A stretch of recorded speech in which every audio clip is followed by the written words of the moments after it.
जो विचारों से हमारा है उसे हम अपना नायक मानेंगे।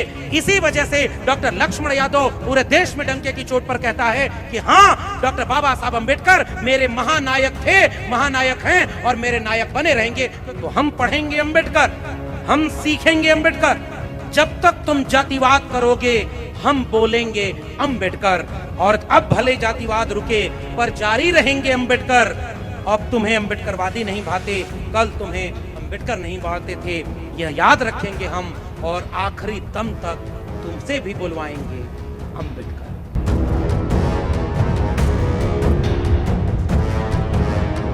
भले ही वो हुकूमत में हैं, भले उनके पास बंदूकें हैं, भले उनके पास जेलें हैं, भले उनके पास बहुत कुछ है, लेकिन हम उस इतिहास को आने वाली पीढ़ी को बताएंगे कि डॉक्टर बाबा साहब अंबेडकर की शव यात्रा निकालने का काम उसी संगठन ने किया था, क्योंकि डॉक्टर बाबा साहब अंबेडकर हिंदू कोड बिल लागू करना चाहते थे और संविधान में सबको समता और न्याय दे गए थे। और जिन लोगों को यह बर्दाश्त नहीं था कि कल तक पैर से पैदा होने वाले सर पर न बैठ जाएं, इसलिए वो लोग डॉक्टर अंबेडकर के खिलाफ खड़े थे और आज डॉक्टर अंबेडकर की मूर्ति पर माला पहनाने में सबसे आगे खड़े हैं।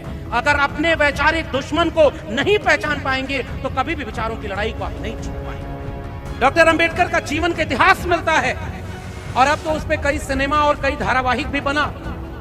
एक में तो मैंने देखा कि क्या शानदार दृश्य था कि डॉक्टर अंबेडकर घर जाकर अपनी माँ से पूछते हैं कि हमारे साथ ये इतना भेदभाव क्यों होता है। माँ कहती हैं क्योंकि बेटा हमारी जाति नीची कही जाती है।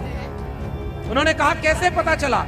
तो माँ ने कहा किसी किताब में लिखा है कि हम बुरे हैं, हम अछूत हैं। और वो बाल अंबेडकर कहते हैं कि माँ उस किताब में तो गलत भी लिखा हो सकता है, अगर मुझे मौका मिला कभी ऐसी कोई किताब लिखने का तो मैं ऐसी किताब लिखूंगा जिसमें कोई इंसान बड़ा और कोई छोटा नहीं होगा, और उसी किताब का नाम है भारत का संविधान, जिसने सबको बराबर कर दिया। बताओ ना माँ, हम लोगों को जातियों में किसने बांटा? मुझे नहीं पता, बस सब लोग मानते हैं इसे किताब में लिखा होगा। किताब में गलत लिखा होगा? क्या गलत ही मानेंगे? जिस दिन मैं किताब लिखूंगा सबको बराबर खाऊंगा।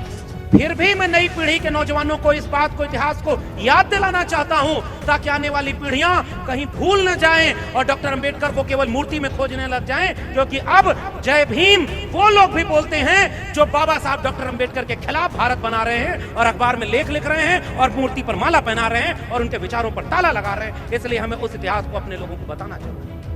और अब भगत जी ने बिल्कुल ठीक कहा कि यहाँ के ओबीसी अभी जागे भी नहीं है, यहाँ तो अभी जगाना है, क्योंकि बहुत सारे लोगों को लगता है कि हम तो ऊपर हैं, श्रेष्ठ हैं। और उत्तर भारत में हमारे यहाँ भी ऐसा हुआ था, लेकिन जिन ओबीसी को लगता था कि वो बहुत श्रेष्ठ हैं, उन्होंने चोटी रखकर जब कथा कहाई तो उनकी चोटी काट करके कहा कि तुम्हारी हिम्मत कैसे हुई कि तुम कथा कह सकते हो, कथा कहने का अधिकार तो केवल हमको है। महामानव चुप थे उस दिन। 1% आबादी के पास 73% संपत्ति का कब्जा, 3% आबादी आज 80 से 90% संपत्ति पर कब्जा, और 10% संपत्ति पर इस देश का 90% आदमी जी रहा है केवल किसी तरह। और जीने के लिए उसने किया क्या है?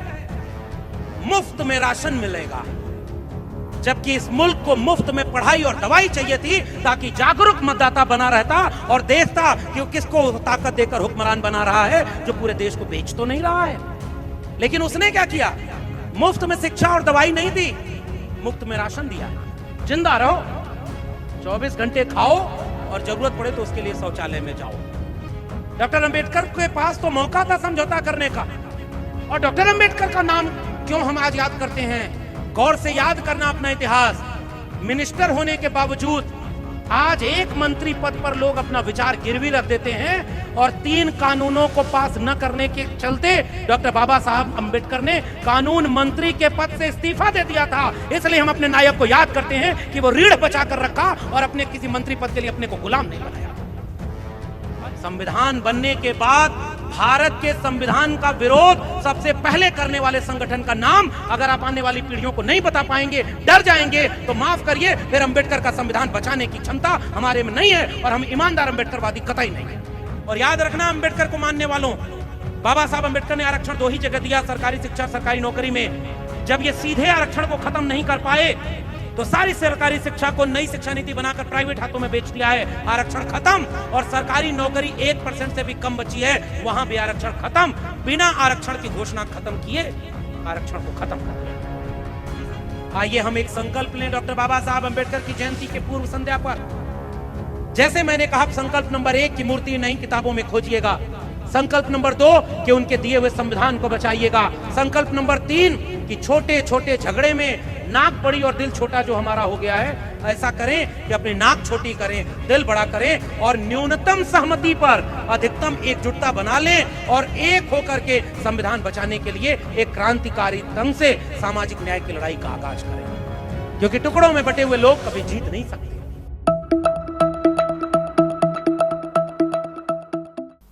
बहुत बहुत धन्यवाद संचालिका जी। विश्व भूषण डॉक्टर बाबा साहब अंबेडकर जयंती महोत्सव समिति हिंगण घाट वर्धा के सभी आयोजन समिति के लोगों का सबसे पहले मैं हृदय से आभार व्यक्त करता हूं कि आपने इतने शानदार आयोजन में हमें आमंत्रित किया और मंच पर बैठे हुए सभी सम्मानित लोग और इस परिसर में आए सभी वैचारिक परिजनों को मेरा क्रांतिकारी जय भीम, जय मंडल, जय संविधान है, इंकलाब जिंदाबाद है।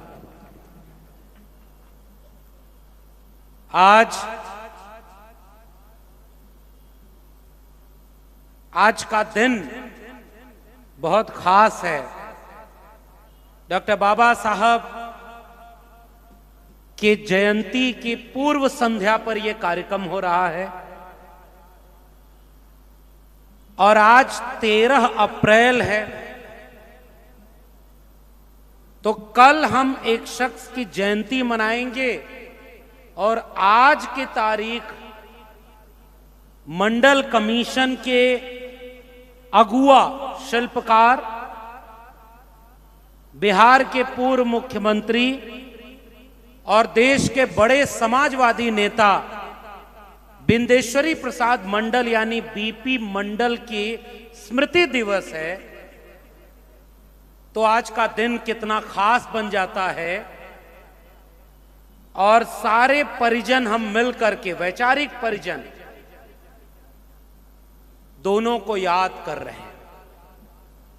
मला मराठी येत नाही, अगर मराठी आती तो थोड़ा आपकी भाषा में बोलते, लेकिन हमें उम्मीद है कि आप हिंदी में बोलने की हमें इजाजत देंगे। और जहां नाता रिश्ता विचारों का बन जाए वहां भाषा कहीं बाधा नहीं बनती। मेरा मानना है कि मैं यूपी से चलकर जब भी महाराष्ट्र की सामाजिक, सांस्कृतिक, वैचारिक जमीन पे आता हूं तो ऐसा लगता है कि अपने एक घर से चलकर दूसरे घर में आया हूं। और ये हिम्मत लेकर के हम जाते हैं कि हां, संत ज्ञानदेव, नामदेव, तुकाराम का महाराष्ट्र, महात्मा ज्योतिबा फूले का महाराष्ट्र, छत्रपति शाहू जी महाराज, संत गाडगे का महाराज, छत्रपति शिवाजी का महाराज और बाबा साहब डॉक्टर भीमराव अंबेडकर की संघर्ष भूमि महाराष्ट्र में आज भी वो सामाजिक, सांस्कृतिक और वैचारिक ऊर्जा इस मिट्टी में ताजा है। और हर बार आके इस मिट्टी को हम छूकर ऐसे लगता है कि और हिम्मत लेते हैं और वापस जाकर अपनी लड़ाई को और तेज करने की संकल्प लेकर के यहां से जाते हैं। और इसलिए भी मैं आप सबका बहुत आभार व्यक्त करता हूं। और कितना शानदार अभी हमारे पहले भगत जी ने बोला, उन्होंने बहुत सारी बातें कही और हम जब उनको सुन रहे थे तो हमें अपने पुरखे संत कबीर याद आ रहे थे कि कबीरा खड़ा बाजार में लिए लुकाठी हाथ और जो घर जारो आप ना चलो हमारे साथ। और हम उसी कारवां में शामिल होने की कोशिश कर रहे हैं। और भगत जी, आपने जिस उम्मीद से जितने महत्वपूर्ण शब्द मेरे लिए खर्च किए हैं, मैं उसे अपनी तारीफ कम समझ रहा हूं और जिम्मेदारी ज्यादा समझ रहा हूं कि अगर आपके आंख में वो भरोसा है कि हां हम विचारों की लड़ाई लड़ेंगे, तो हम आपको वादा करके जा रहे हैं कि इस विचारों की लड़ाई में कभी समझौता नहीं होने देंगे और आखिरी दम तक इस विचारों की लड़ाई को जिंदा रखेंगे। सोए हुओं को जगाना आसान होता है और सोए हुए लोगों को जगाने की कोशिश करता है, वो किसी भी हुकूमत को बर्दाश्त नहीं होता है। सोए हुए लोग हर हुकूमत हर दौर को चाहिए। जागे हुए लोगों से हर दौर के तानाशाह को परेशानी होती है। जो जागता है वो समझता है, जो समझता है वो सोचता है, और जो सोचता है वो सवाल करता है, और जो जवाब नहीं दे सकता हर सवाल करने वाले को अपना वैचारिक दुश्मन मानता है। किसी की नौकरी छीनता है, किसी की जान ही छीन लेता है। इसी भारत में पंसारे, दाभोलकर, गौरी लंकेश से लेकर के कलबुर्गी तक को मार दिया गया। हम भूले नहीं हैं कि उनका गुनाह ये नहीं था कि वो किसी के जान के दुश्मन थे, उनका गुनाह ये था कि वो शोषणकारी मनवादी व्यवस्था के दुश्मन थे और उसके हिमायती लोगों ने उनकी जान छीन करके उनको यहां से अलविदा कर दिया। और आज ये मंच जिसके लिए सजा है, मैं अपने उन वरिष्ठ साथी को आज यहां पर नमन करते हुए याद करता हूं, क्योंकि आपने मंच के सामने पत्रकार, वरिष्ठ पत्रकार रणजीत जी को सम्मान दिया है और मुझे इस बात का मौका मिला कि कई महाराष्ट्र के कार्यक्रमों में उनके साथ खड़े होने का, उनके साथ शामिल होने का और उनके साथ विचारों के संघर्ष को आगे बढ़ाने का जज्बा पाया था। और जब मैं ये सुना तो मुझे बहुत अफसोस हुआ कि अब वो हमारे बीच नहीं रहे। मैं उन्हें विनम्रता से याद करते हुए यही कहता हूं कि वैचारिक व्यक्ति कभी मरता नहीं, उसके विचार और उसके संघर्ष हमेशा जिंदा रहते हैं और आने वाली पीढ़ियों को यह हिम्मत देते हैं कि हम अपने विचारों में आज भी जिंदा हैं और हम अपने पत्रकार वरिष्ठ साथी रणजीत जी को आज भी अपने बीच उस विचारों के संघर्ष में शामिल मानते हैं। और इसी बात के साथ कि आज जब हम बाबा साहब अंबेडकर की जयंती बना रहे हैं, तो जयंती उस महामानव महापुरुष की मना रहे जिसने वाकई इस दुनिया को इंसान और इंसान के बराबर बनाने के लिए सपना देखा था, जिसका बचपन एक ऐसे स्कूल में बीता जहां पढ़ने के लिए भेदभाव पढ़ाई के साथ मिला। अपनी किताब वेटिंग फॉर अ वीजा में डॉक्टर अंबेडकर लिखते हैं कि जिस बर्तन से सब पानी पी सकते थे उससे हम नहीं पी सकते थे। एक चपरासी रखा था, वो पानी पिलाता था और जिस दिन वो नहीं आता था उस दिन मुझे प्यासे रहना पड़ता था। डॉक्टर अंबेडकर ने भेदभाव सहा लेकिन अपने कदम को रोका नहीं। डॉक्टर अंबेडकर का जीवन का इतिहास मिलता है और अब तो उस पे कई सिनेमा और कई धारावाहिक भी बना।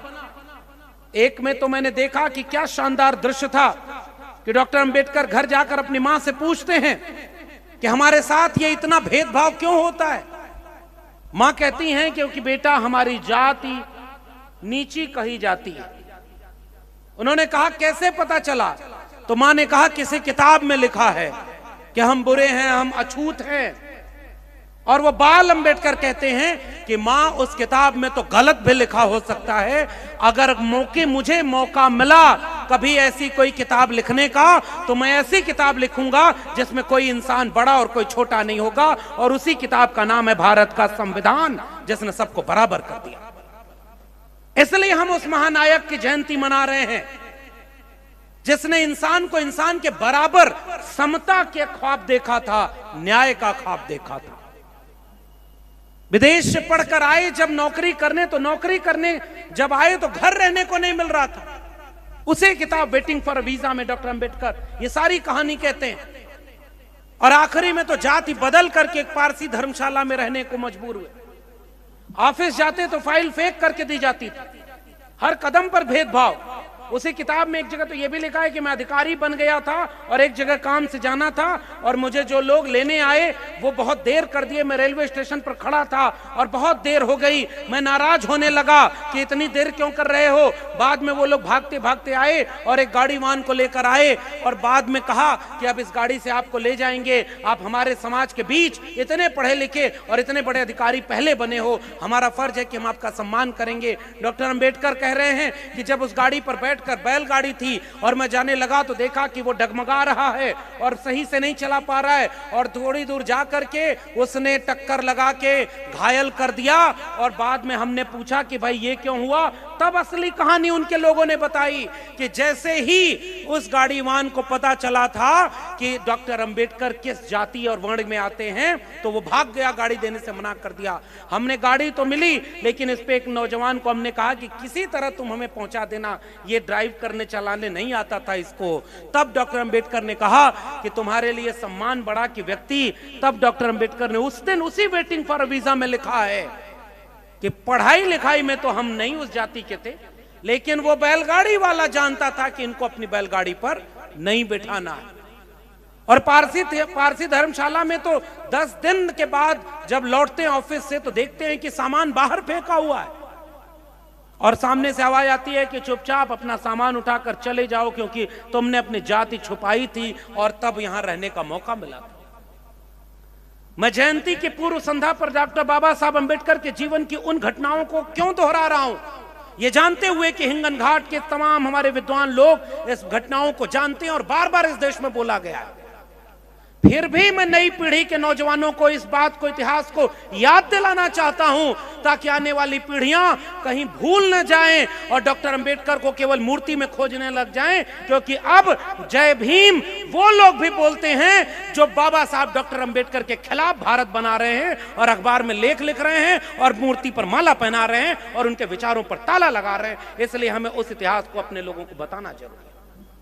वो नई पीढ़ी को रोज धर्म के नाम पर लड़ाते हैं, वो एक धर्म को दूसरे धर्म से लड़ाते हैं, देश की संपत्ति को, देश के अधिकार को, देश के सम्मान को मुट्ठी भर लोगों के हाथ में देना चाहते हैं। और लेकिन उनको इतना पता चल गया है कि डॉक्टर अंबेडकर के खिलाफ बोल करके इस देश में सत्ता पर नहीं बैठा जा सकता, इसलिए 14 अप्रैल को अंबेडकर जयंती भी मनाते हैं। यह हमारे सामने सबसे बड़ी चुनौती आ गई। लेकिन मैं नौजवानों से पूछना चाहता हूं कि एक सवाल तुम भी पूछना कि डॉक्टर अंबेडकर जैसे महामानव से बचपन से लेकर के बड़े होने तक ये भेदभाव करने वाला कौन था? कोई भूटान से आया था या ईरान और इराक से आया था? ये जो बैलगाड़ी पर बैठने नहीं दिया वो किसी दूसरे धर्म का था क्या? वो कौन था जो जाति को लेकर के इतना अपने को श्रेष्ठ समझता था? समझदार को इशारा काफी। और उस जाति व्यवस्था से डॉक्टर बाबा साहब अंबेडकर टकराए थे। और गुजरात में वो जगह आज भी है, सयाजी बाग, जहां डॉक्टर अंबेडकर ने रोते हुए संकल्प लिया था कि इतना पढ़ लिख करके मैं लौटा।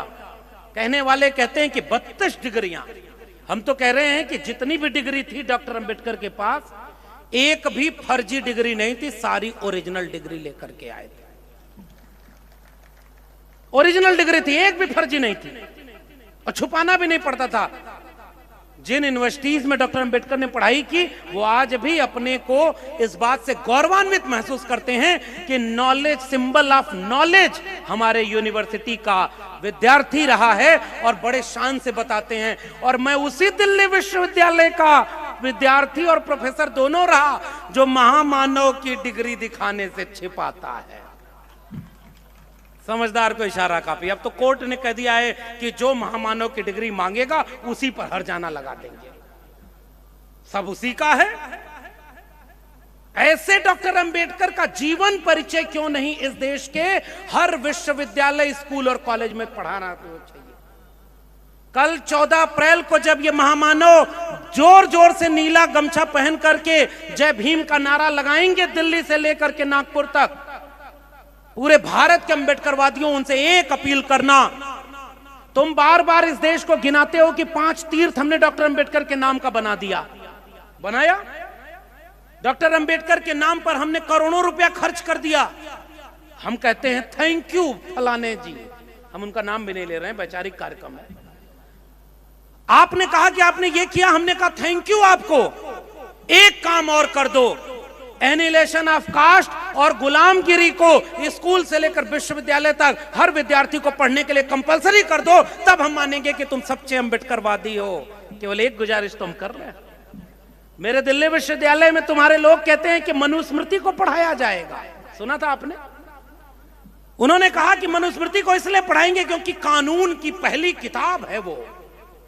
मेरा दिल्ली विश्वविद्यालय, भगत जी अभी जो बता रहे थे और हमारे संचालिका जी ने जो परिचय पढ़ाया, उन्होंने कहा कि 14 साल हम प्रोफेसर रहे, लेकिन एक बात मैं आपको और राज की बताऊं, मेरी भी सारी डिग्री ओरिजिनल थी और मैं तो इलाहाबाद यूनिवर्सिटी का गोल्ड मेडल था।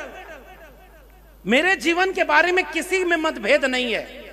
जैसे कुछ लोगों के जीवन के बारे में मतभेद है ना, कि 35 साल भीख मांगी थी कि 40 साल, किस स्टेशन पर चाय बेचा, वो मगरमच्छ का बच्चा जिस तालाब से लेकर आए थे कहां है।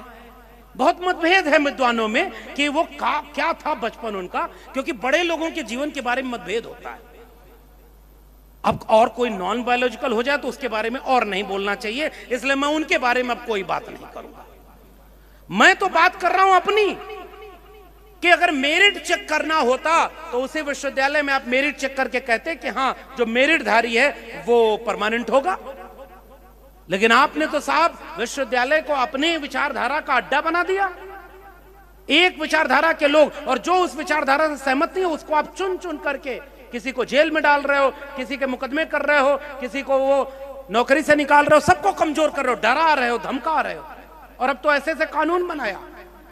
इस बार देश में सैकड़ों कार्यक्रम ऐसे रद्द किए गए हैं अम्बेडकर जयंती के, जिसको पुलिस ने परमिशन नहीं दी। आपने देखा कि नहीं देखा?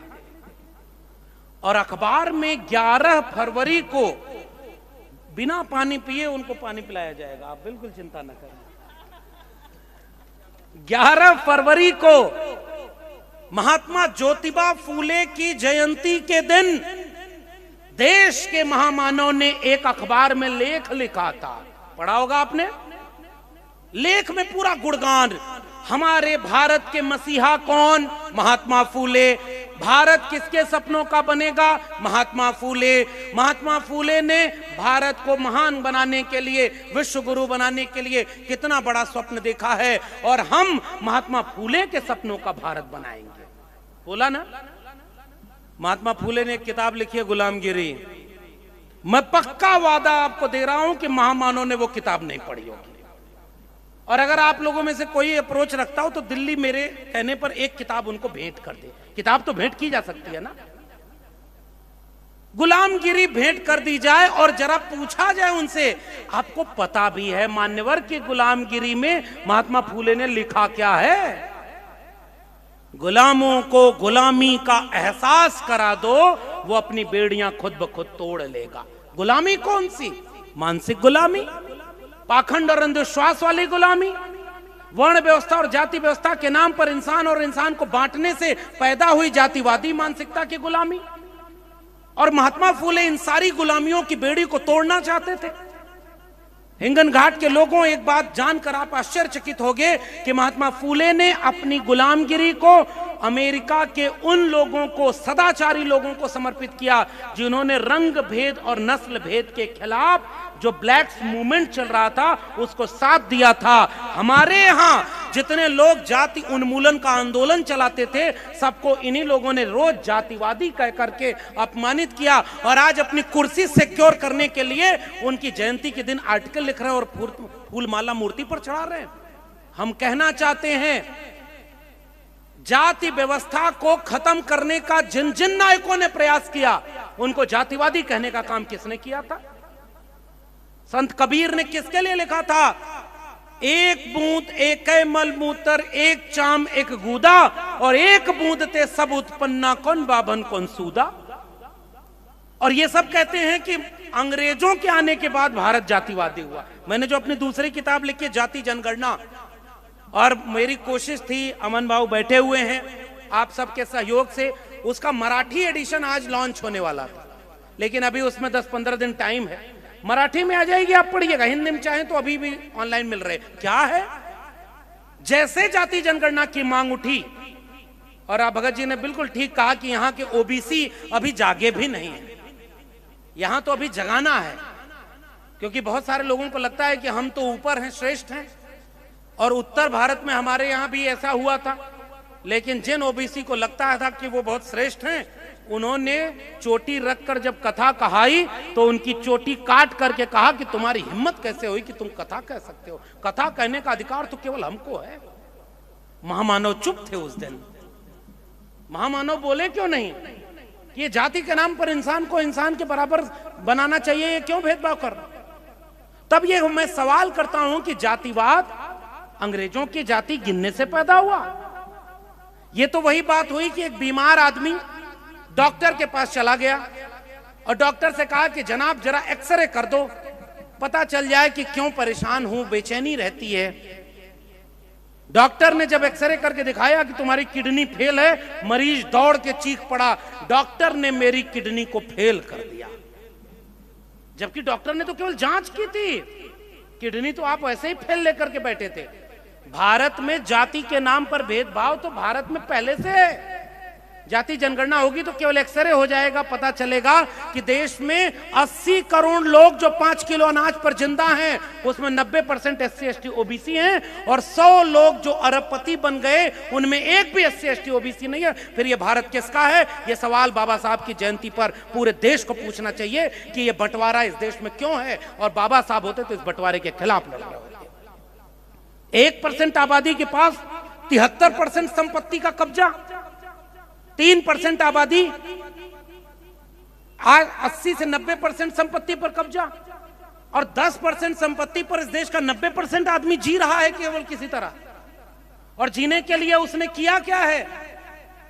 मुफ्त में राशन मिलेगा ताकि जिंदा मतदाता बने रहो, जबकि इस मुल्क को मुफ्त में पढ़ाई और दवाई चाहिए थी ताकि जागरूक मतदाता बना रहता और देखता कि वो किसको ताकत देकर हुक्मरान बना रहा है, जो पूरे देश को बेच तो नहीं रहा है।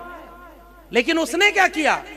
मुफ्त में शिक्षा और दवाई नहीं दी, मुफ्त में राशन दिया है। जिंदा रहो, 24 घंटे खाओ, और जरूरत पड़े तो उसके लिए शौचालय में जाओ। अंग्रेज लूटे देश को तो फिर भी रेल बना गए। मुगलों को भी कहते हैं कि बहुत लूटा, तो ताजमहल लाल किला बना गए। पिछली सरकारों को भी ये कहते हैं बहुत लूटा, तो सरकारों ने IIT, IIM, एम्स और इंस्टीट्यूट बना दिया। हमारे महामानव ने इतना लूटा और केवल शौचालय दिया। ये तो सवाल हम इस देश से पूछेंगे ना कि आज इस देश की संपत्ति पर SC ST OBC का कितना कब्जा है। बाबा साहब ऐसा भारत बनाना चाहते थे जिसमें गरीब SC ST OBC नहीं है। बाबा साहब ऐसा भारत चाहते थे जिसमें हर हाथ को काम और हर हाथ में कलम होनी चाहिए थी, और ये ऐसा भारत बनाना चाहते हैं जिसमें हर हाथ से काम छीन लें और हर हाथ में तलवार और त्रिशूल बांट दें, ताकि रोज लोग कभी जात के नाम पर कभी मजहब के नाम पर लड़ते रहें, कोई शिक्षा न मांगे। और इसीलिए मैंने अपनी पहली किताब प्रोफेसर की डायरी में ये बात लिख दी है। नारा जोर से लगाया गया, पढ़ेगा इंडिया तो आगे बढ़ेगा इंडिया। लेकिन हकीकत में क्या हुआ? न पढ़ने दो इंडिया को, न आगे बढ़ने दो इंडिया को। क्यों? क्योंकि अगर पढ़ेगा इंडिया तो समझेगा इंडिया, और समझेगा तो सवाल करेगा। 2 करोड़ एक साल में कहां है? 15 लाख एक अकाउंट में कहां है? 100 स्मार्ट सिटी में बनना था, हिंगन घाट या नागपुर को ही बना देते। नागपुर से बढ़िया जगह उनके लिए क्या हो सकती थी? स्मार्ट सिटी है, स्मार्ट गांव बना, काला धन आना था, आया। फिर हुआ क्या जल्ले इलाही? हम आपसे जानना चाहते हैं। हुआ ये कि आज इस देश में 600 वाइस चांसलर देश के सेंट्रल यूनिवर्सिटी और स्टेट यूनिवर्सिटीज में हैं, और 50 वाइस चांसलर भी SC ST OBC के नहीं होंगे। हुआ ये कि देश में प्रोफेसर अगर 90% पोस्ट पर अगर आप RTI लगाएंगे तो केवल एक तबके के 10% आबादी के हैं, और 90% आबादी के प्रोफेसर वहां पर नहीं मिलेंगे आपको।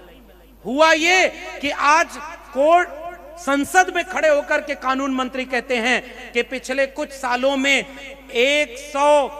600 कुछ जज बनाए हैं हमने हाई कोर्ट में।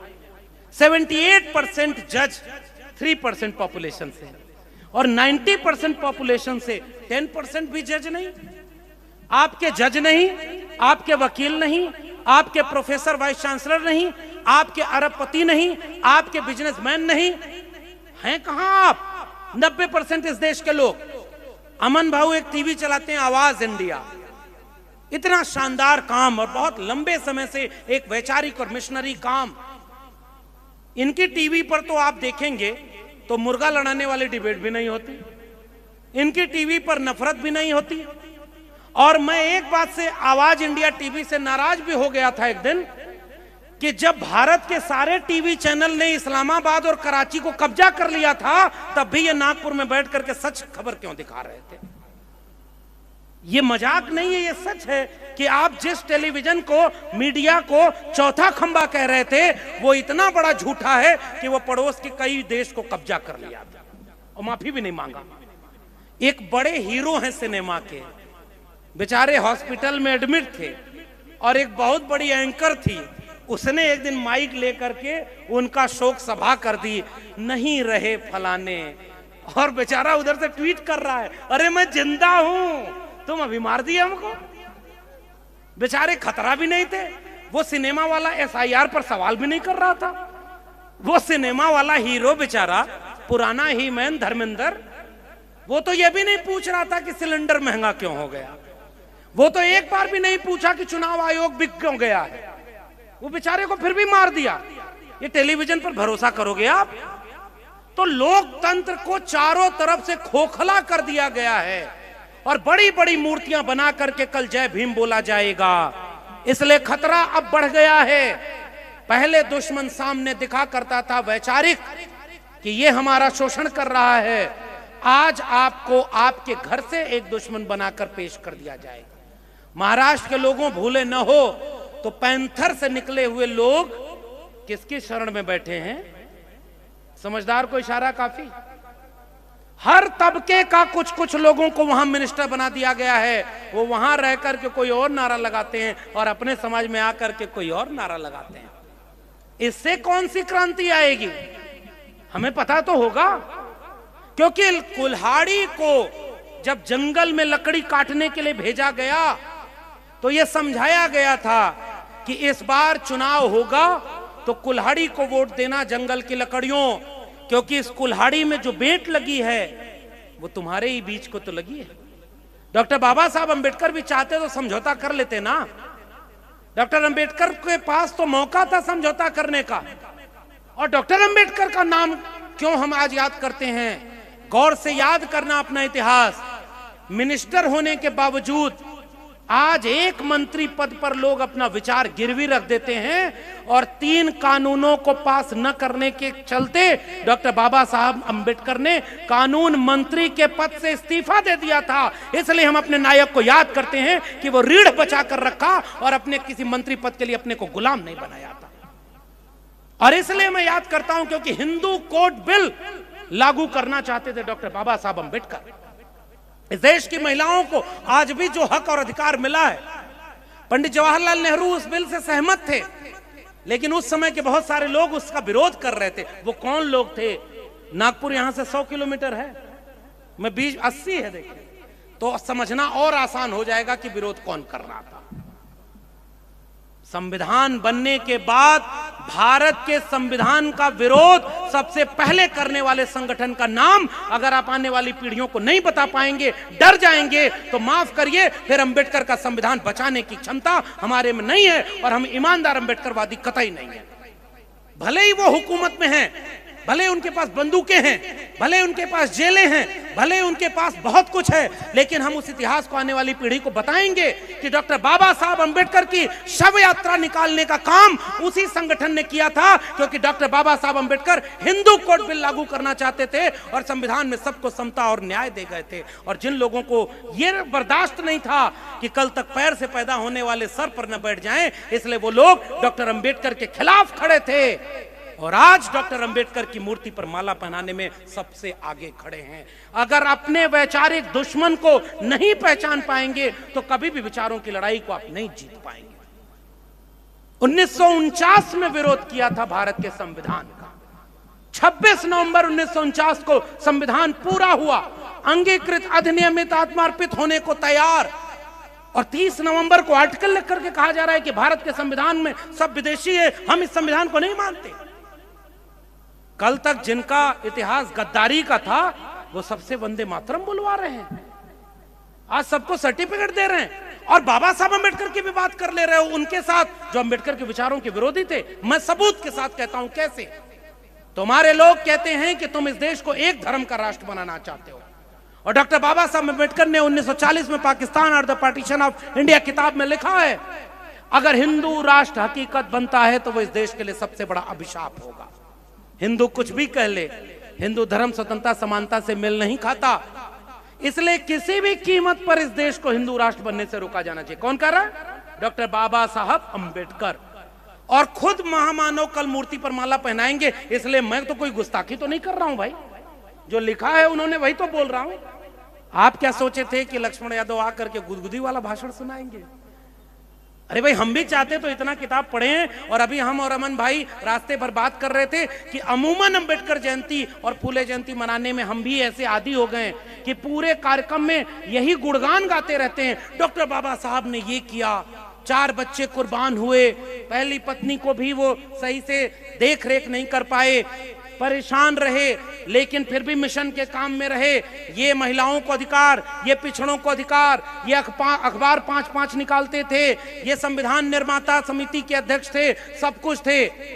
उसके बाद क्या होगा? घंटों हम भी उनकी कहानी सुना सकते हैं।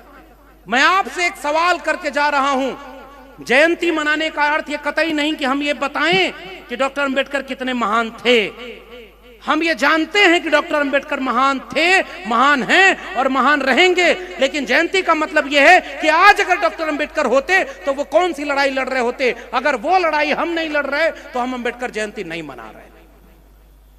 आज शिक्षा बेची जा रही है साहब, पढ़ेगा इंडिया तो आगे बढ़ेगा इंडिया, और इंडिया की पढ़ाई को महंगी कर दी। मैंने अपनी किताब प्रोफेसर की डायरी में लिखा है, और मैं जिस प्रदेश से आता हूं वहां तो धर्म का राज चल रहा है। मेरा प्रदेश उत्तर प्रदेश है, समझदार को इशारा काफी।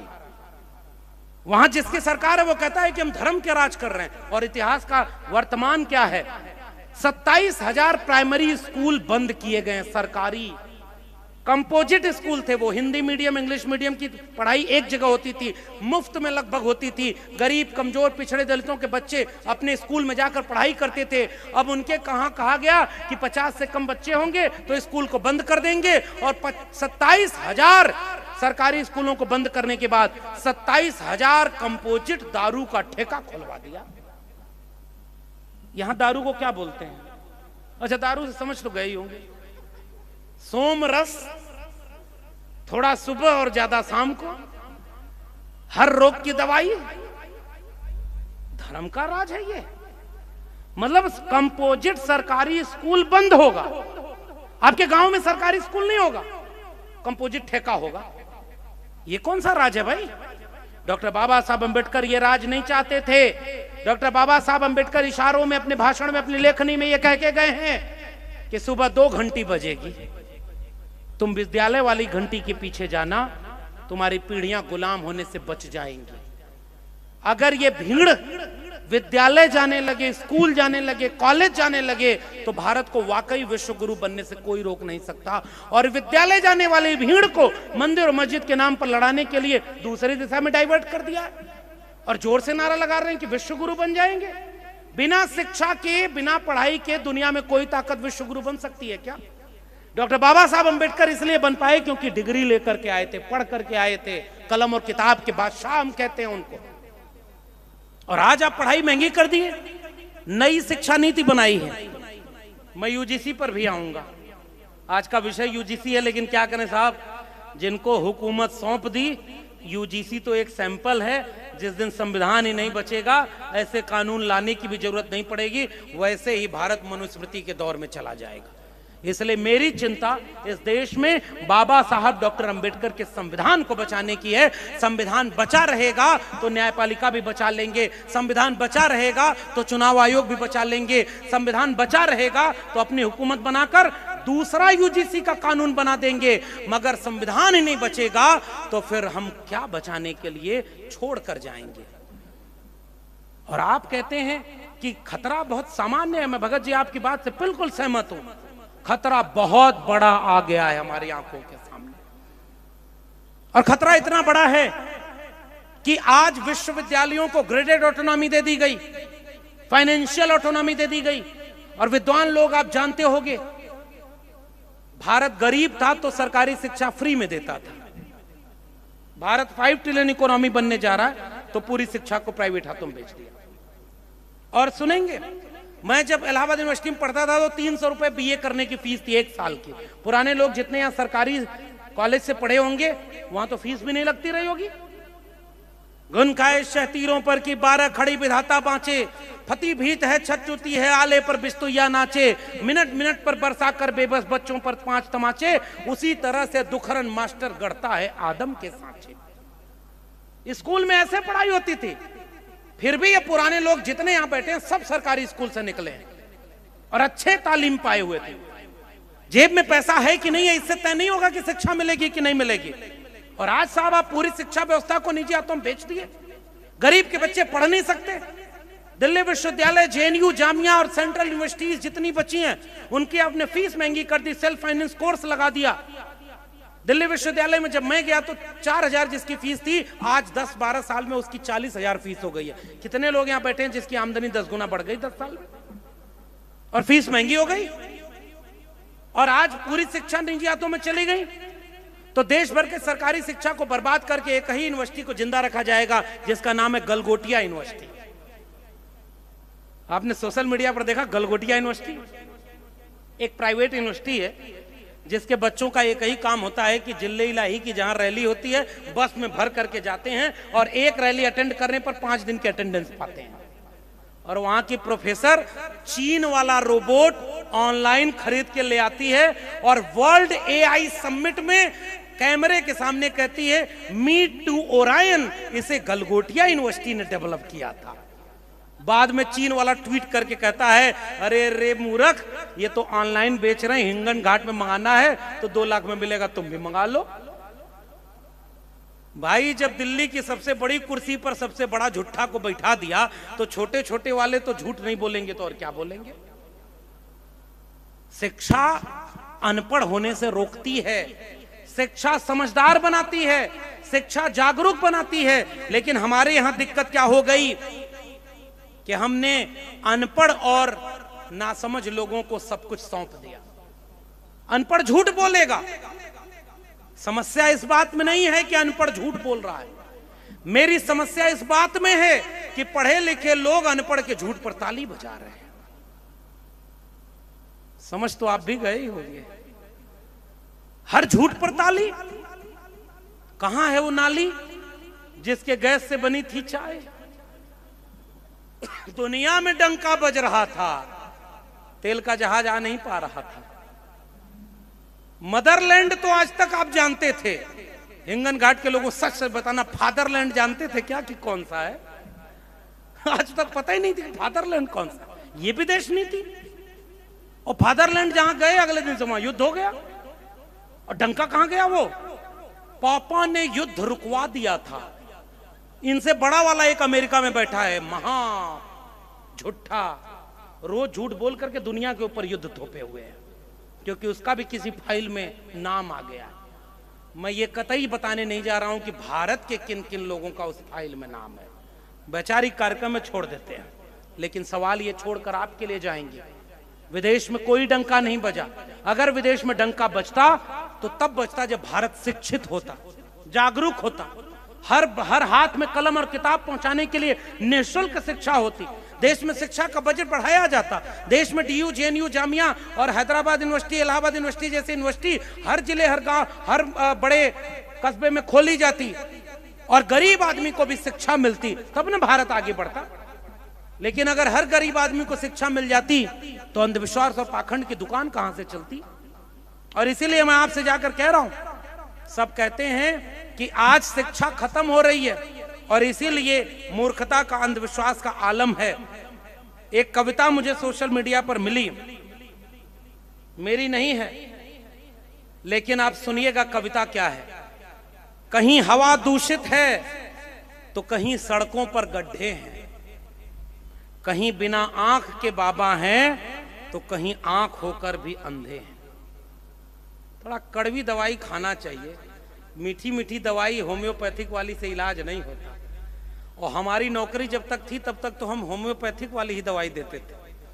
अब तो नौकरी भी नहीं है तो डर किस बात का, और मेरे पास कुछ है ही नहीं तो ईडी और सीबीआई से भी क्यों डरूंगा। और भाषण पे अगर जेल डालना होगा तो डालना। विचारों की क्रांति कभी जेल की सलाखों से न रुकी थी, न रुकी है और न रुकेगी। विचारों की क्रांति हमेशा जारी थी, जारी है और रहेगी। और याद रखना, अपने दौर का सच बोलना, अपने दौर का सच बोलना जिंदा होने की निशानी है, क्योंकि गुलामों को आने वाली पीढ़ियां कभी याद नहीं करती और चालाक लोग चापलूसी में जीते हैं। विचारधारा के रीढ़ से तने हुए लोग अपने समय का सच बोलते हैं। और मुझे फक्र है कि मैं सोए हुए लोगों को जगाने की कतार में शामिल हूं। इस कतार में शामिल होना ही फक्र की बात है। और कड़वा सवाल सुनकर जाना, कहीं हवा दूषित है तो कहीं सड़कों पर गड्ढे हैं, कहीं बिना आंख के बाबा हैं तो कहीं आंख होकर भी अंधे हैं। दवाएं बेहद महंगी हैं और शराब के दाम सस्ते हैं। सरकारी अस्पतालों में मरीज आज भी समय पर इलाज को तरसते हैं। देशभक्ति का चप्पू गरीबों को पकड़ाते हैं जिनके बच्चे विदेशों में पढ़ते हैं और हानिकारक विदेशी कंपनियों में निवेश करवाते हैं। इतना कुछ हो रहा है भारत में, फिर भी लोग सवाल करने से डरते हैं। पर उन्हें तो चिंता है कि भारत धार्मिक राष्ट्र बना कि नहीं। मैं देश हित में बोल पड़ा तो देशद्रोही हो गया, यही तो सवाल है बस। हुकूमत कभी इन बातों पर आपको चर्चा नहीं होने देगी। और डॉक्टर बाबा साहब अम्बेडकर, पूरे जीवन 10 मुद्दे अगर निकालना आप डॉक्टर अम्बेडकर के, तो सबसे ज्यादा अगर किसी पर भाषण दिया होगा तो वो जाति व्यवस्था के खात्मे पर। और हमारे देश में जब जाति जनगणना की मांग हो रही थी तो जिल्ले इलाही कह रहे थे, मेरी नजर में केवल एक जाति होती है, गरीब और अमीर। और जब यूजीसी आया तो हिंदू हृदय सम्राट को भी तेली बना दिया। गलत तो नहीं कर, उनकी जाति के नाम पर उनको गाली दी। और वो भी उन्हीं का आदमी था, वरना आज जेल में होता।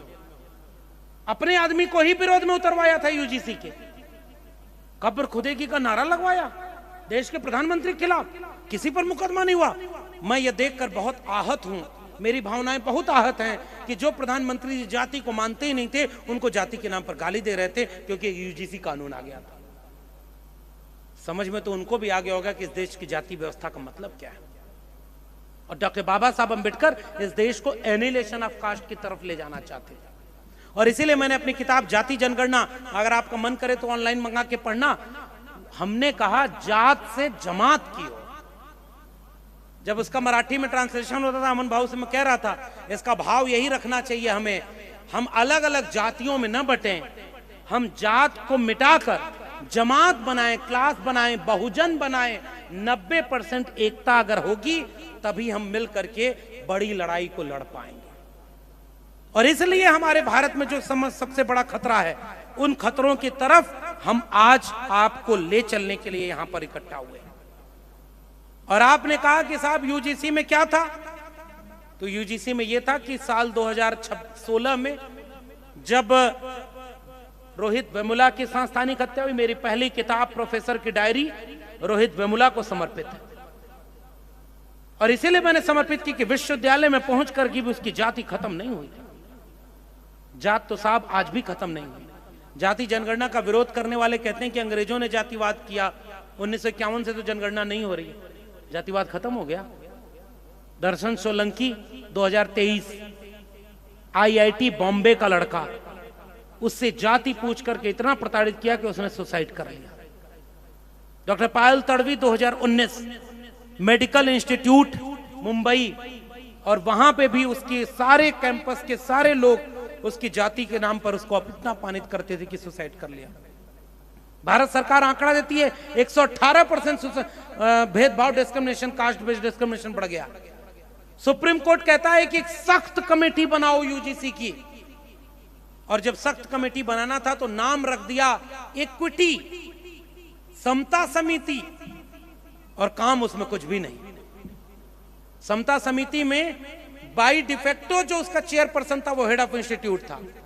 देश में आज 45 केंद्रीय विश्वविद्यालय हैं, 42 में हेड ऑफ इंस्टीट्यूट वही है, 3% पॉपुलेशन। समझदार को इशारा काफी।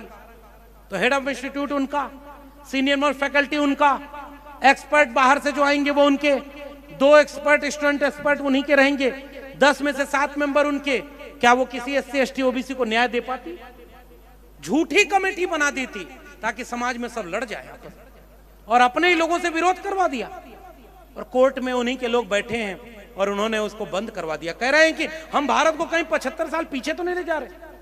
अगर आपने पढ़ा होगा तो कोर्ट कह रहा है कि कहीं अमेरिका की तरफ ब्लैक और व्हाइट का स्कूल अलग अलग तो नहीं हम करना चाहते। मैं यहां से भारत के चीफ जस्टिस ऑफ इंडिया से एक सवाल पूछना चाहता हूं।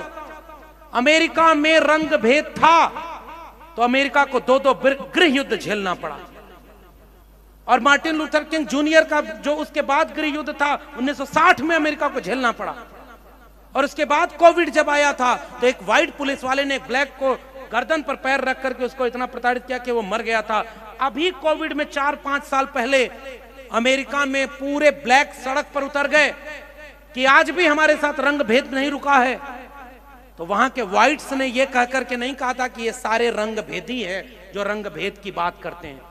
अमेरिका के व्हाइट्स ने घुटने पर बैठ करके माफी मांगी थी कि हाँ, हमारे पूर्वजों ने इस देश में रंग भेद और नस्ल भेद किया था, हम अपने पूर्वजों के गुनाह की माफी मांगते हैं। और जिस इमारत का नाम व्हाइट हाउस रखा था, अमेरिका ने उसमें 2 ब्लैक को प्रेसिडेंट बना दिया। आज भी इस देश में कोई शेड्यूल कास्ट और शेड्यूल ट्राइब का प्रेसिडेंट, प्राइम मिनिस्टर नहीं बन पाया। प्रेसिडेंट तो नाम मात्र का होता है। प्रेसिडेंट का मतलब यही होता है कि अगर आप प्रेसिडेंट हैं तो राम मंदिर के उद्घाटन में नहीं जाएंगे, अगर आप प्रेसिडेंट हैं तो संसद भवन के उद्घाटन में नहीं जाएंगे, अगर आप प्रेसिडेंट हैं और SC ST है तो मंदिर में जाने पर मंदिर का भी अपमान समझा जाएगा। ये कोई सवाल वो तो नहीं है जिससे कोई भावना आहत हो जाए। जगन्नाथ मंदिर में पिछले प्रेसिडेंट गए थे और प्रेसिडेंट ऑफिस ने नोटिस दिया वहां के DM को कि जब प्रेसिडेंट गए तो वहां क्यों उनके साथ भेदभाव हुआ। और दिल्ली के मंदिर में वर्तमान प्रेसिडेंट, और कल यहां भी प्रेसिडेंट आने वाली है, कल या परसों, ट्राइब को प्रेसिडेंट बनाया और मणिपुर में आग लगा दी। बहुत गंभीरता से ये बात कह रहा हूं।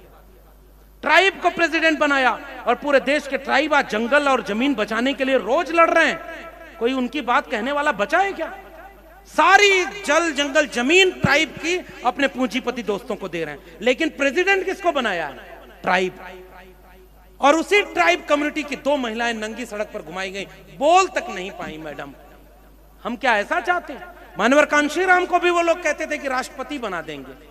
मानवर कांशीराम ने कहा कि राष्ट्रपति को तो कोई पावर ही नहीं होती, बनाना है तो प्राइम मिनिस्टर बनो, और वरना हम प्राइम मिनिस्टर बनेंगे। और आज भी बाबा साहब का और मानवर कांशीराम का वो सपना अधूरा है कि इस देश में आज भी उनके विचारों का कोई व्यक्ति अभी तक प्राइम मिनिस्टर नहीं बन पाया। बने थे विश्वनाथ प्रताप सिंह, जिन्होंने 14 अप्रैल को बाबा साहब की जयंती पर सरकारी छुट्टी दी थी। बने थे विश्वनाथ प्रताप सिंह जो अपर कास्ट थे लेकिन विचारों से हमारे थे और मंडल कमीशन की सिफारिश लागू की थी।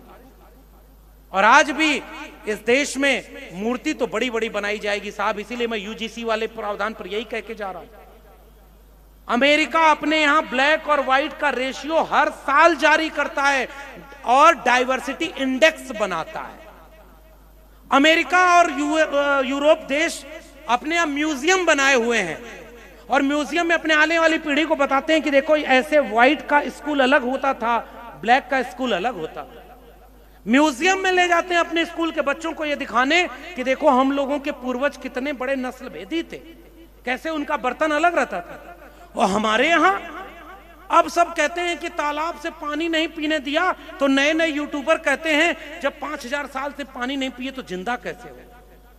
आपके डिस्क्रिमिनेशन का मजाक उड़ाया जा रहा है और खुलेआम इस देश में एक समय में, मैं तो नहीं वो नारा लगाना चाहता, कल तक मनुवाद बुरा था और आज मनुवाद जिंदाबाद का नारा लगाया जा रहा है। आज भी इस देश में जहां जाति की बीमारी थी, क्या उन लोगों ने अपने यहां कोई सुधार का आंदोलन शुरू किया? क्या वो अपने घरों में बच्चों को सिखाते हैं कि हम किसी जाति से श्रेष्ठ नहीं है, हम सारी जाति के लोग बराबर हैं? नहीं सिखाते। अभी हम लोग एक रेस्टोरेंट में बैठे थे, बिहार का एक बच्चा वहां बैंक में काम करता था और फोन करके जोर जोर से रोने लगा कि मैं जिस जगह काम करता हूं वो सारे वहां कहते हैं कि तुम नीच हो, उधर बैठो। आज की खबर बता रहा हूं, बस वहां कैमरा नहीं है, माइक नहीं है और वो लोग ताकतवर नहीं है जिनके साथ भेदभाव हो रहा है और वो जान पाए दुनिया, इसलिए दुनिया को कहा जा रहा है चांद पे जा रही है। डॉक्टर बाबा साहब अंबेडकर के सपनों के भारत में एनिलेशन ऑफ कास्ट था और आज जाति जनगणना इसलिए जरूरी है ताकि पता चले कि किसके पास बहुत कुछ है और किसके पास कुछ भी नहीं, ताकि जिसके पास कुछ भी नहीं है उसको भी सत्ता, सम्मान और संसाधन में हिस्सेदारी मिले। और जाति जनगणना का विरोध कौन कर रहा है? जाति के नाम पर जब शोषण हुआ तो जिनको आज तक नहीं दिखा है उनको जाति के नाम पर मिलने वाले आरक्षण से पीड़ा होती है। बहुत कठिन सवाल करके जा रहा हूं। ये कहते हैं कि जाति के नाम पर आरक्षण नहीं होना चाहिए, एक बार भी इनमें से किसी ने बोला कि जाति के नाम पर शोषण भी नहीं होना चाहिए, जाति के नाम पर भेदभाव भी नहीं होना चाहिए और जाति के नाम पर इस तरह से हकमारी और हिस्सेदारी भी नहीं होनी चाहिए? शोषण होगा जाति के नाम पर तो फिर मिलेगा क्या? और याद रखना, अंबेडकर को मानने वालों, बाबा साहब अंबेडकर ने आरक्षण 2 ही जगह दिया, सरकारी शिक्षा और सरकारी नौकरी में। जब ये सीधे आरक्षण को खत्म नहीं कर पाए तो सारी सरकारी शिक्षा को नई शिक्षा नीति बनाकर प्राइवेट हाथों में बेच दिया है। आरक्षण खत्म और सरकारी नौकरी 1% से भी कम बची है, वहां भी आरक्षण खत्म। बिना आरक्षण की घोषणा खत्म किए आरक्षण को खत्म कर दिया गया। इसीलिए अगली बार 14 अप्रैल को महाराष्ट्र सरकार कितना करोड़ का बजट बनाई है? 200 करोड़ का फूले जयंती मना रही और फूले की किताब खोजोगे तो नहीं मिलेगी। और बाबा साहब की जयंती कौन मना रहा है? आप देखिएगा आमंदा, दिल्ली सरकार, और दिल्ली में भी उन्हीं की सरकार है, भीम उत्सव मना रही है। दिल्ली के मुख्यमंत्री जाकर के रील बनवा रही है, बाबा साहब की मूर्ति पर माला फेंक रही है, बाबा साहब की मूर्ति पर नमन कर रही है, बाबा साहब के गुणगान गा रही है। और वही दिल्ली की सरकार अपने यहां आरक्षण आज भी पूरा नहीं होने दे रही और पूरी सरकारी नौकरी को कॉन्ट्रैक्ट बेस पर कर दिया है, जहां एक भी SC ST OBC को वहां पर कोई नौकरी नहीं मिल रही। जैसे जैसे SC ST OBC का हक मारा जाएगा, जैसे जैसे SC ST OBC के हाथ से शिक्षा छीनी जाएगी, जैसे जैसे उनको और गरीब बनाया जाएगा, वैसे वैसे बाबा साहब की मूर्ति की ऊंचाई और बढ़ाई जाएगी। अब ये तय करना है अंबेडकर के मानने वालों को कि उनको मूर्ति चाहिए या वो अधिकार जो उस मूर्ति के पीछे छिपे महामानवों ने पूरे जीवन संघर्ष करके सौंप दिया था और कह के गए थे कि बड़ी मुश्किल से ये कारवां यहां तक लाया हूं, इसे पीछे मत जाने देना, आगे ले जाना, और आगे भी ना ले जा पाओ तो कम से कम वहीं छोड़ देना, पीछे मत जाने देना। मैं आज 2026 में कह के जा रहा हूं कि जैसे जैसे डॉक्टर अंबेडकर की मूर्तियों की संख्या बढ़ेगी, सरकारी उत्सव बढ़ेगा, वैसे वैसे वो कारवां और पीछे जाएगा। और इसीलिए मैं आपसे गुजारिश करके ये बात कह के जा रहा हूं। एक और कविता मिली थी और उस कविता को सुनिएगा। सोए हुए समाज के लोगों, गुलामी अगर चुभ नहीं रही तो आजादी लेकर करोगे क्या? सच बात बताइए। आजादी की कीमत जो नहीं समझता, ये हमारी घर की नई पीढ़ी, अरे हमारे OBC समाज के लोग, इसी महाराष्ट्र में कहा गया ये कुणबी किसान संसद में जाकर हल चलाएंगे क्या? और वो बड़े राष्ट्रवादी हैं, हल चलाएंगे। डॉक्टर बाबा साहब अंबेडकर ने अपने संविधान में कहा कि हाँ, कुर्मी, कोयरी, कुम्हार, लोहार, बढ़ई, नाई, मोची, निषाद, मल्ला, किसान, कमेरा, ये सारे लोग खेत में भी हल चलाएंगे और संसद भी चलाएंगे और देश भी चलाएंगे जब तक इस देश में संविधान बचा रहेगा। हम देश के नायक हैं और हम देश के शासक भी हैं। तो संविधान ही अगर आपके हाथ से छीना जाएगा तो हल भी बचेगा क्या? और आज संविधान को बदलने के लिए बड़ी बड़ी यात्राएं चल रही हैं, खुलेआम चल रही हैं। कंधों से ऊंची कभी छाती नहीं होती और धर्म से ऊंची कभी जाति नहीं होती। जात पात की करो विदाई, हम सब फलाने भाई भाई। मैं नाम नहीं ले रहा हूं क्योंकि थोड़ा डर तो मुझको भी लगता है ना मुकदमा से। आपके लिए क्या है, आप तो भाषण सुन रहे हो, आपको लगेगा कि लक्ष्मण यादव खुल के बोलो, हम तुम्हारे साथ हैं। मुकदमा होगा तो मेरे ऊपर होगा। थोड़ा आप भी गुस्ताखी करो और जरा फिल इन द ब्लैंक्स करो कि ये कौन लोग हैं जो धर्म के नाम पर कह रहे हैं जात पात की करो विदाई। तुम कथावाचक थे और यूजीसी आया तो सारे कथावाचक कह रहे हैं हम सवर्णों का अब इस देश में कोई नहीं बचा। अरे कल तक तुम हिंदू थे, आज कैसे सवर्ण बन गए? ये है जाति व्यवस्था। मेरा रुआ रुआ उखाड़ लो राजा, मैं अभागा सवर्ण हूं। अरे कल तक पहले वो कवि बनना चाह रहा था, फेल हो गया, फर्जी कविताएं सुनाता था।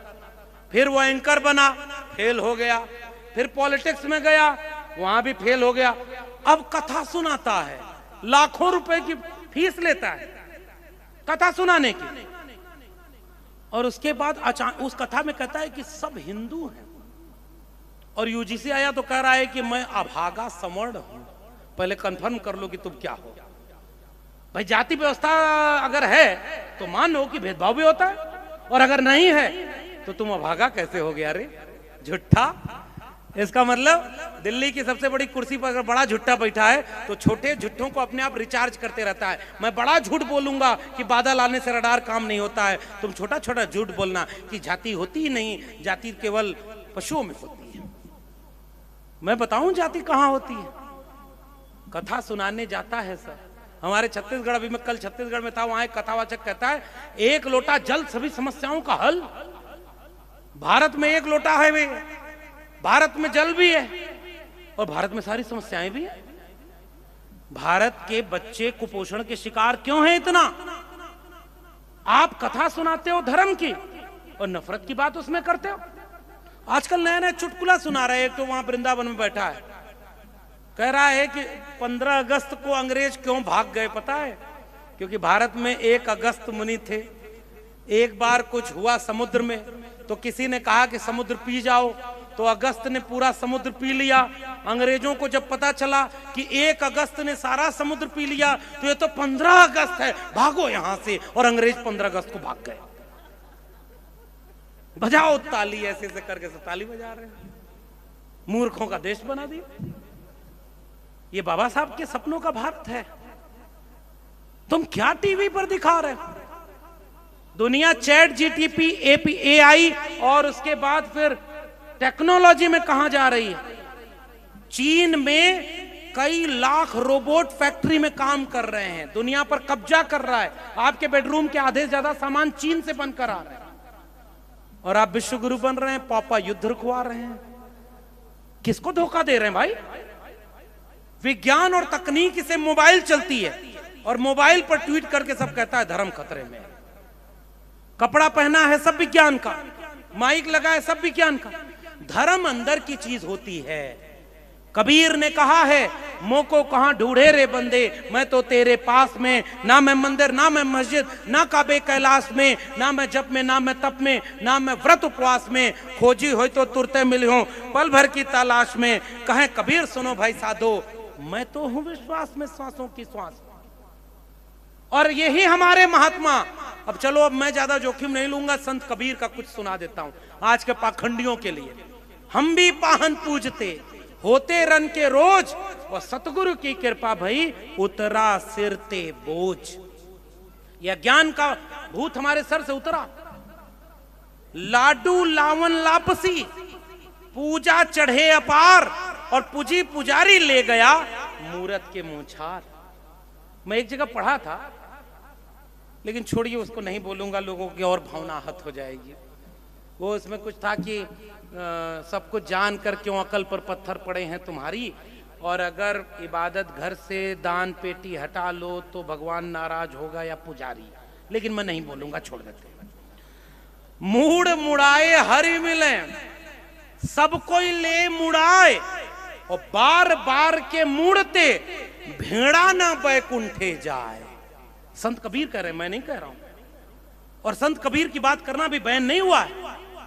माटी का एक नाग बना के पूजे लोग लुगाया, और जिंदा नाग जब घर में निकला ले लाठी दौड़ाया। हमारे दोहरे चरित्र को, हमारे दोगलेपन को कबीर बहुत पहले समझ गए थे। बस उन्हें पता नहीं था कि उसके बाद और बुरा वक्त आने वाला है। हिंदू कहे मोहे राम प्यारा, तुर्क कहे रहमाना, और आपस में दो लड़ी मरे हैं, मरम को नहीं आना। हमने भुला दिया उन्हें। कबीर कुआं एक है, पानी भरे अनेक। और मैंने अपनी जाति जनगणना वाली किताब में ये बात लिखी भी है कि कबीर कुआं एक है, पानी भरे अनेक, और बर्तन में ही भेद है, पानी सब में एक। और आपने इंसान को इंसान से लड़ा दिया, बांट दिया, तोड़ दिया। और आप मूर्ति पर माला पहना तो डॉक्टर बाबा साहब अंबेडकर पहला गुरु तथागत बुद्ध को मानते थे, दूसरा गुरु संत कबीर को मानते थे, और तीसरा गुरु महात्मा ज्योतिबा फूले को मानते थे। और तीनों में से एक भी अपनी जाति का नहीं था। ये होती है विचारधारा। और इसीलिए जो विचारों से हमारा है उसे हम अपना नायक मानेंगे। इसी वजह से डॉक्टर लक्ष्मण यादव पूरे देश में डंके की चोट पर कहता है कि हाँ, डॉक्टर बाबा साहब अंबेडकर मेरे महानायक थे, महानायक हैं और मेरे नायक बने रहेंगे, क्योंकि विचारों से मैं उनके साथ खड़ा होने को अपना शिद्दत से अपनी ताकत मानता हूं। जात की वजह से अपनी जमात मत चुनिएगा।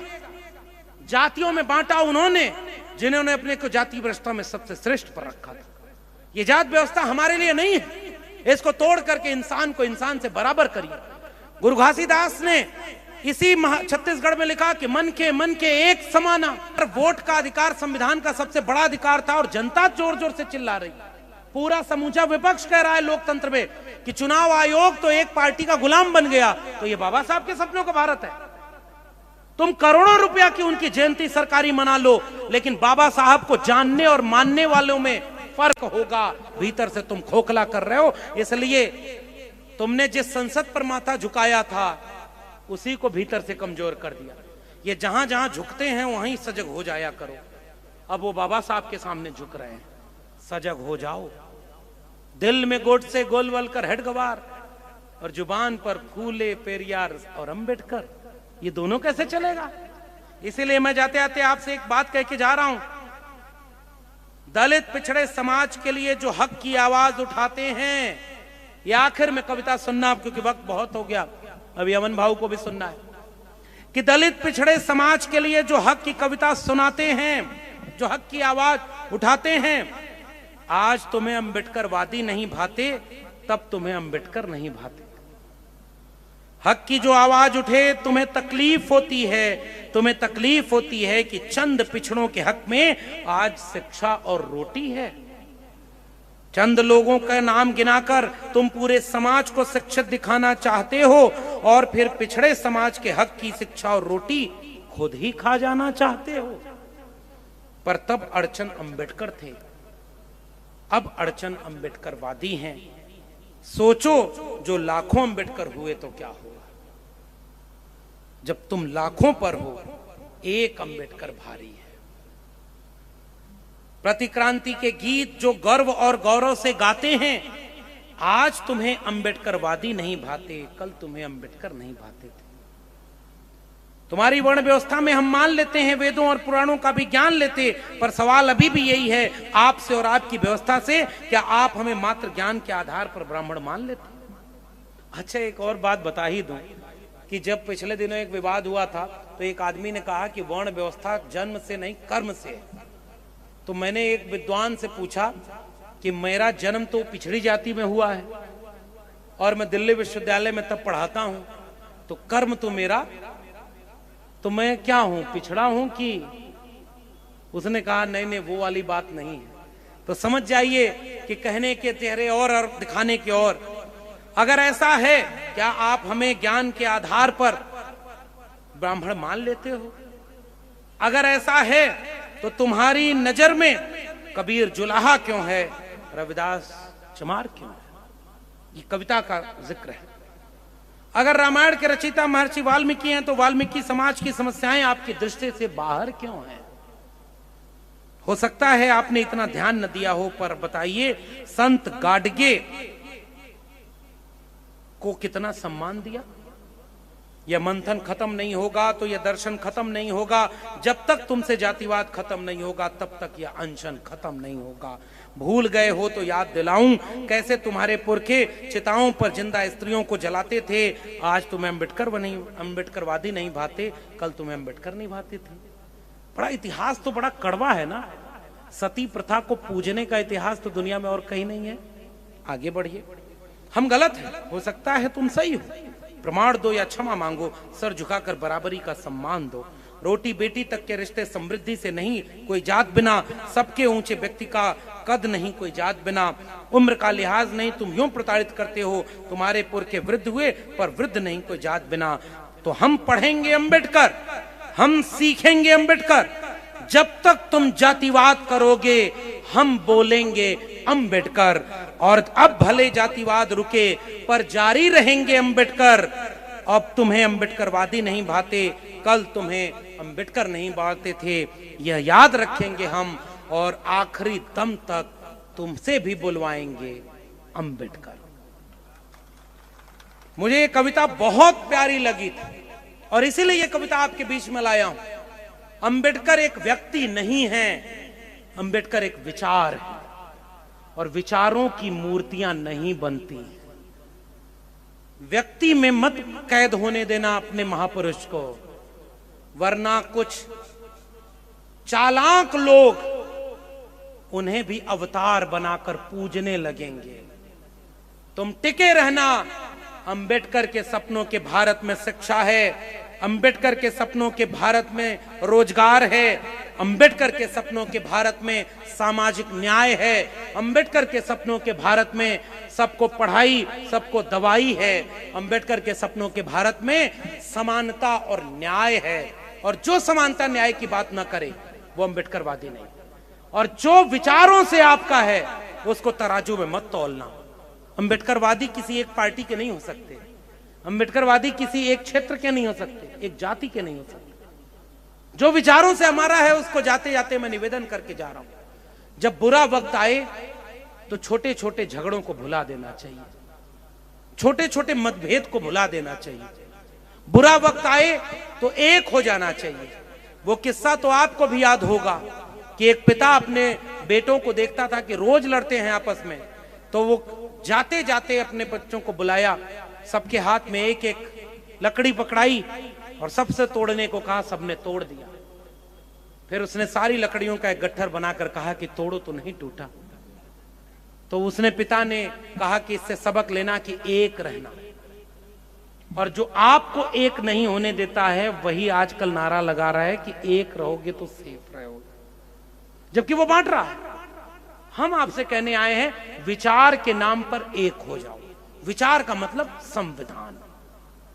एक होने का एक रास्ता है संविधान। हमारी छोटे छोटे मतभेद को भुलाने का एक रास्ता है संविधान। जो संविधान को मानता है वो हमारा है, जो संविधान बचाने की लड़ाई में शामिल है वो हमारा है, जो संविधान को किसी किताब के ऊपर रखता है वो हमारा है, और जो संविधान बदलने की बात करता है वो हमारा नहीं है। क्या इस बात से एका बन सकती है? और दूसरी गुजारिश मैं आजकल हर सम्मेलन में कर रहा हूं, जैसे मैंने पूरा वक्तव्य इसी बात के लिए दिया कि किताबें पढ़ो, कलम हाथ में पकड़ो, तो मैं भी गुजारिश करके जा रहा हूं, ये फूल माला धीरे धीरे कम करिए। ये सम्मान में आप देते हैं, हम सीने से लगा कर ले जाते हैं। इतना अच्छा कार्यक्रम, इतना शानदार कार्यक्रम मैंने शुरू यहां से किया था, खत्म यहीं से कर रहा हूं कि महाराष्ट्र में बाबा साहब के विचारों का इतना ताकतवर समाज है, और राजनीति में कहां है, हुकूमत में कहां है? थोड़ा मूल्यांकन आप भी करना। हमारे यहां राजनीति में था, अब ऐसी ऐसी गलतियां किया कि अब वहां भी नहीं रहा। तो हमें अपनी गलतियों से सबक लेना है। वोट हमारा, राज उनका। हमारे महापुरुष कह के गए वोट हमारा, राज तुम्हारा नहीं चलेगा। और अब क्या हो रहा है? आपका वोट नहीं भी है तब भी उनके पास वोट है, क्योंकि उनके पास चुनाव आयोग है। खतरा कितना बड़ा हो गया है। मेरी गुजारिश याद रखना, 25 साल बाद जब इस देश की अगली पीढ़ी खड़ी होगी, तो आज ये फैसला होना है अगले 1-2 साल में कि 25 साल बाद वो पीढ़ी जब पूछेगी कि तुम थे तो संविधान था, तुम थे तो सरकारी स्कूल थे, विश्वविद्यालय थे, तुम थे तो सरकारी नौकरी थी, तुम थे तो कम से कम संविधान दिवस और अंबेडकर जयंती मनाने की परमिशन थी, तुम थे तो उनकी किताबें छपती थी, तुम थे तो किताबों पर बात होती थी, तुम थे तो समाज में संघर्ष होता था। तुम हमें क्या सौंप कर गए? आज फैसला होना है कि आने वाली पीढ़ी की नजर में हम गद्दार माने जाएंगे या विद्रोही माने जाएंगे। अगर हम संविधान को बचा ले गए तो पीढ़ियां नाज से याद करेंगी, और अगर हमने अपनी आंखों के सामने संविधान खत्म होते रहने दिया तो पीढ़ियों की नजर में गद्दार कहे जाएंगे। संविधान है और हम इतने हैं तो भी संविधान नहीं बचा पा रहे। उस शख्स के बारे में सोचना जो बिना संविधान के भी उतनी लड़ाई लड़ करके हमारे लिए सब कुछ सौंप के गया। तब तो वो अकेला था और हम इतने हैं। उनके पास सोशल मीडिया नहीं था, फिर भी लड़ गए। आज आपके पास सब है तो छोटे छोटे झगड़े में पड़ गए। आओ, देश भर के अंबेडकर के मानने वालों, डॉक्टर राम मनोहर लोहिया और अंबेडकर में बड़ा मतभेद था, दोनों में बड़े झगड़े थे, लेकिन 1956 में दोनों एक होकर के 55 में काम करना चाहते थे, क्योंकि उन्होंने समझ लिया कि पिछड़े और दलित जब तक एक नहीं होंगे, शेड्यूल कास्ट, शेड्यूल ट्राइब और ओबीसी एक नहीं होंगी, सोशलिस्ट और रिपब्लिक पार्टी एक नहीं होगी, तब तक इस देश में हुकूमत कैसे होगी। और हम लोग छोटी छोटी चीजों में एक दूसरे से नाराज हो जाते हैं कि वो इन्होंने ये बोल दिया, इन्होंने ये कर दिया, इन्होंने ये जयंती मना दी, इनको स्पीकर बना दिया, इनको इसी में लगे रह गए। आइए हम एक संकल्प लें डॉक्टर बाबा साहब अंबेडकर की जयंती के पूर्व संध्या पर। जैसे मैंने कहा, संकल्प नंबर 1 की मूर्ति नहीं किताबों में खोजिएगा। संकल्प नंबर 2 कि उनके दिए हुए संविधान को बचाइएगा। संकल्प नंबर 3 कि छोटे छोटे झगड़े में नाक बड़ी और दिल छोटा जो हमारा हो गया है, ऐसा करें कि अपनी नाक छोटी करें, दिल बड़ा करें और न्यूनतम सहमति पर अधिकतम एकजुटता बना लें और एक होकर के संविधान बचाने के लिए एक क्रांतिकारी ढंग से सामाजिक न्याय की लड़ाई का आगाज करें। क्योंकि टुकड़ों में बटे हुए लोग कभी जीत नहीं सकते। टुकड़ों में बटे हुए लोग आपस में लड़ते हैं और जो लड़ाता है वो हुकूमत कर रहा है। और बाबा साहब अंबेडकर को सच्ची श्रद्धांजलि, बाबा साहब अंबेडकर की सच्ची जयंती समारोह उनके सपनों और उनके विचारों को बचाने का है। इसलिए वक्त बहुत हो गया। मैं जाते आते गुजारिश करके जा रहा हूं, हमारे पास क्या है? कुछ नहीं। अभी तो हम अमन भाई से यही कह रहे थे कि जब इसे मंचों पर जाता हूं, अगर नौकरी बचाने के लिए गुलामी किया होता, भगत जी आपने वो चौपाई, वो दोहा पढ़ ही दिया, मेरे लहजे में जी हजूर न था और कोई मेरा कसूर न था। और ये हमने अपने महापुरुषों से सीखा। ये ताकत हमें अपने महापुरुषों से मिलती है। लेकिन हमने भी तय किया कि जुल्म के साये में लब खोलेगा कौन, और हम भी चुप रहे तो फिर बोलेगा कौन। हम नहीं लड़ेंगे तो लड़ेगा कौन? हम तो अपने महापुरुषों का गुणगान गाते हैं कि वाह क्या थे डॉक्टर अंबेडकर, महान थे पेरियार, गजब गजब नाम था संत गाडगे का, अद्भुत शक्ति थी महात्मा फूले। वो तो महान थे, अपने लड़ाई लड़कर चले गए। दोबारा आपकी लड़ाई लड़ने के लिए वो आएंगे क्या? वो महान थे कि आपको सब दे गए और आप महान इतने हो कि उन्हें बचा भी नहीं पा रहे। उनके जीवन का गुणगान गा करके क्या मिलेगा? उनके विचारों को बचाना हमारी जिम्मेदारी है। और तभी ये सच्ची श्रद्धांजलि और ये कार्यक्रम तभी सफल माना जाएगा। गांव गांव चलो निकलते हैं, छोटी छोटी टोली बनाते हैं, गांव गांव लोगों को महापुरुषों की जीवनी पढ़ाते हैं, गांव गांव लोगों को संविधान बांटते हैं, गांव गांव लोगों को एकजुट करने के लिए चलो निकलते हैं।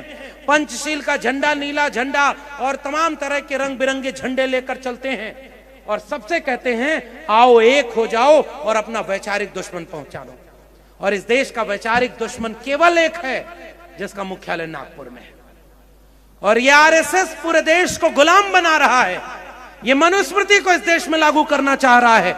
मैं यहां हिंगन घाट से संकल्प लेकर जा रहा हूं कि जब तक हमारे जैसा एक भी सच्चा अंबेडकरवादी, सच्चा लोहिया और फूले संत गाडगे को मानने वाला रहेगा, तब तक आरएसएस के मंसूबे को, नापाक मंसूबे को कि मनुस्मृति को इस देश में लागू नहीं होने देगा, इसका संकल्प यहां से लेकर जाता है। ये देश चलेगा तो बाबा साहब अंबेडकर के संविधान से चलेगा और किसी किताब से ये देश नहीं चलेगा। अगर आप भी साथ होंगे इस कारवां में तो हम लड़ेंगे, और अगर कम लोग लड़ेंगे तो वो मारे जाएंगे, अगर ज्यादा लोग होंगे तो वो जीत जाएंगे। मेरे इस बात को याद रखिएगा। इसी उम्मीद के साथ कि आज नहीं कल हम अंबेडकर के सपनों का भारत बनाएंगे, आज नहीं कल हम फूले के सपनों का भारत बनाएंगे, आज नहीं कल हम संत गाडगे, छत्रपति शाहू जी, डॉक्टर राम मनोहर लोहिया, बीपी मंडल, मान्यवर कांशी राम के सपनों का भारत बनाएंगे। आज नहीं कल हम संविधान वाला भारत बनाएंगे और इस देश में गरीबी, भुखमरी, बेकारी से अपने लोगों को निजात दिलाएंगे। इसका संकल्प लेते हुए आपसे गुजारिश करके जा रहे हैं, किसी बर्थडे पार्टी में जाइए तो किताबें भेंट करिए, किसी शादी में जाइए तो लोगों को किताबें गिफ्ट करिए, खरीद सकते हैं तो किताबें खरीद कर गांव-गांव बांटिए और किताबों के बहाने विचारों की क्रांति को घर घर तक ले जाइए, क्योंकि व्यक्ति गुजर जाएगा, उसकी किताबें जिंदा रहेंगी और किताबें जिंदा रहेंगी तो हम इस लड़ाई को लड़ के जीत लेंगे। आपसे जाकर के यही बात कहकर के मैं विदा लूंगा कि यार मक्तल से बहरहाल गुजरना होगा, यार मक्तल से बहरहाल गुजरना होगा, बच गए हम तो किसी और को मरना होगा, आने वाली नस्लों को बचाने की खातिर जो भी करना है इसी नस्ल को करना होगा, हमें और आपको करना होगा, आगे और कोई आने वाला नहीं। झूठ से बचिए, झूठों से बच के रहिए।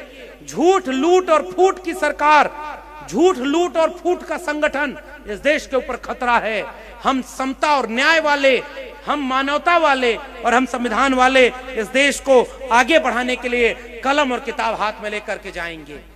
वक्त की ये जरूरत समझ लो, बिन पढ़े अब गुजारा नहीं है। वक्त की ये जरूरत समझ लो, बिन पढ़े अब गुजारा नहीं है। ना कोई साथी और ना हुकूमत, कोई भी अब तुम्हारा नहीं है। तुम पढ़ो और पढ़ कर लिखो सब, वरना तारीख बदली मिलेगी। अब कलम और कागज से बढ़कर दूसरा कोई चारा नहीं है। और इसीलिए ये कलम हमें जोड़ेगी, ये संविधान हमें हिम्मत देगा। और आइए संकल्प लेते हैं कि इस संविधान की हिफाजत में हम अपने महापुरुषों के सपनों का भारत बनाने के लिए, उनके सपनों को बचाने के लिए शिद्दत से एक होकर के लड़ेंगे और झूठे, पाखंडी और मनुस्मृति के मानने वालों को इस देश को गुलाम नहीं बनाने देंगे। क्या आप इस सब सहमत हैं इस बात से? क्या ऐसा ये सही होना चाहिए कि नहीं होना चाहिए? बाबा साहब के संविधान से देश चलना चाहिए कि नहीं चलना चाहिए?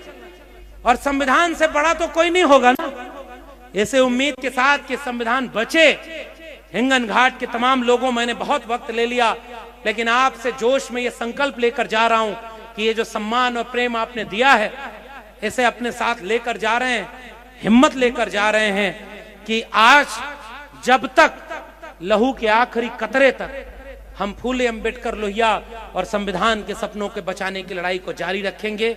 आप सब ने इतना प्रेम दिया, इसके लिए बहुत बहुत धन्यवाद। जय भीम, जय मंडल, संविधान जिंदाबाद, उल गुलाम जिंदाबाद, इंकलाब जिंदाबाद।